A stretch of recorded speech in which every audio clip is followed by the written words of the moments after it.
वैसे मैं अपना इंट्रो देना चाहता हूँ, क्योंकि देखो, इससे पहले मैंने यक्षिणी के ऊपर और बेताल के ऊपर वीडियोस बनाई थी जिन पे कोई खास घंटा अच्छा रिस्पॉन्स नहीं मिला मुझे।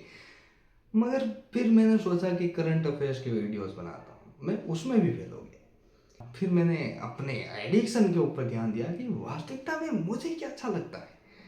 तब मुझे महसूस हुआ कि हाँ भाई, तू तो स्टोरी टेलर ही है, तुझे तो हॉन्टेड स्टोरी सुनानी चाहिए या हिस्ट्री से रिलेटेड सुनानी चाहिए।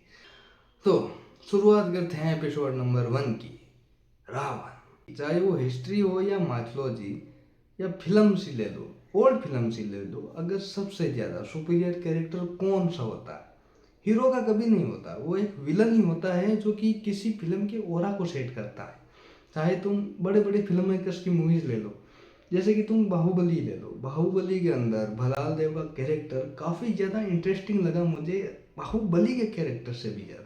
उसको राजामौली ने अलग ही लेवल पर प्रेजेंट किया, उसका ओरा, उसकी मैडनेस। और सेम टू सेम तुम क्रिस्टोफर नोलन की डार्क नाइट राइजेस यानी कि जोकर का कैरेक्टर भी ले सकते हो। जितना ज़्यादा तुम्हारा विलन पावरफुल होगा, उतना ही तुम्हारा हीरो भी पावरफुल हो जाएगा। क्योंकि अगर तुम हीरो के लिए कुछ नहीं लिखते हो, हीरो तुम्हारा यूजलेस है, एकदम जीरो, उसके पास कोई वैल्यू नहीं है।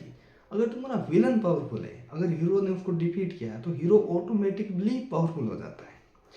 तो ऐसा ही माइथोलॉजी का कैरेक्टर है राम, जो कि अपना प्योर विलन का ओरा सेट करके रखता है। अब रावण की जब हम बात करते हैं तो रावण के बारे में हम क्या सुनते हैं कि रावण एक ऐसा व्यक्ति था जो कि ब्रह्म ज्ञानी था, जिसके पास इतना सारा ज्ञान था, शास्त्रों का ज्ञान था, जिसने अपने बहन के बदले के लिए राम की पत्नी का हरण किया और फिर अशोक वाटिका में उसे रखा और फिर राम से युद्ध किया और युद्ध के कारण वो मारा गया।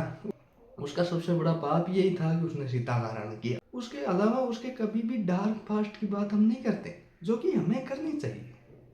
क्योंकि जब तुम वाल्मीकि रामायण को पढ़ते हो तो तुम्हें रावण की बैक स्टोरी नजर आती है। वो इतना भी अच्छा नहीं था, एक नंबर का पापी कैरेक्टर था वो। जितने भी सीरियल्स हैं वो राम के वनवास से लेके उनके लंका विजय की कहानी को दर्शाते हैं। उससे पहले रावण ने किस प्रकार से तीनों लोगों को जीता था और कितने पाप किए थे कि स्वयं विष्णु को अवतार लेना पड़ा उसे पराजित करने के लिए, वो कोई भी नहीं बताता। यही कारण है कि हम उसे कभी अच्छे से समझ ही नहीं पाते। हम उसे एक संत महात्मा को ओरा दे देते हैं कि वो तो एक ब्रह्म ज्ञानी था, उसने सीता का हरण बस इसीलिए किया था कि राम ने उसकी बहन का अपमान किया था। रावण जो था और ऋषि विश्वा का और केकसी का पुत्र था। ऋषि विश्वा एक ब्राह्मण थे और केकसी एक राक्षस थी।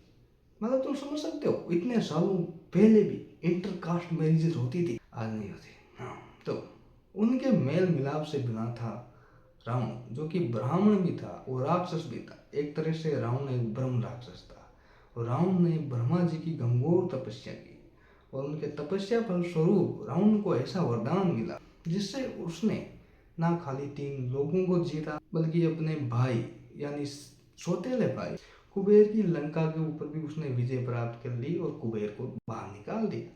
उसके बाद उसने अपने ही सगे भतीजे की पत्नी यानी कि रंभा के साथ वो सब किया।